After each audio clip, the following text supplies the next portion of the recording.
अस्सलामुअलैकुम वरहमतुल्लाहि वबरकातुहू। मनकूल है कि मुरीद ने मौलाना रूम से 5 सवाल पूछे। मौलाना रूम के जवाब गौर तलब है। सवाल नंबर 1, जहर किसे कहते हैं? जवाब, हर वो चीज़ जो हमारी ज़रूरत से ज़्यादा हो जहर बन जाती है, ख्वाह वो क़ुव्वत या इक़्तिदार हो, अनानियत हो, दौलत हो, भूख हो, लालच हो, सुस्ती या कैली हो, अज़्म हिम्मत हो, नफ़रत हो या कुछ भी हो। सवाल नंबर 2, खौफ किस शय का नाम है?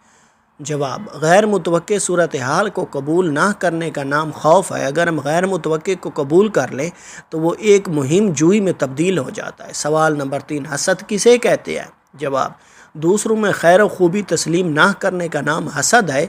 अगर इस खूबी को तस्लीम कर लें तो ये रश्क और कश्फ यानी हौसला अफजाई बनकर हमारे अंदर आगे बढ़ने का जज्बा पैदा करता है। सवाल नंबर 4, गुस्सा किस बला का नाम है? जो अमर हमारे काबू से बाहर हो जाए इसे तस्लीम ना करने का नाम गुस्सा है। अगर कोई तस्लीम कर ले कि ये अमर उसके काबू से बाहर है तो गुस्से की जगह अफ़्व व दरगुज़ार तहम्मुल ले लेता है। सवाल नंबर 5, नफ़रत किसे कहते हैं? जवाब, किसी शख्स को जैसा वो है तस्लीम ना करने का नाम नफ़रत है। अगर हम गैर मशरूत तौर पर उसे तस्लीम कर लें तो ये मोहब्बत में तब्दील हो सकता है। सदा खुश रहें, सलामत रहें, वस्सलाम।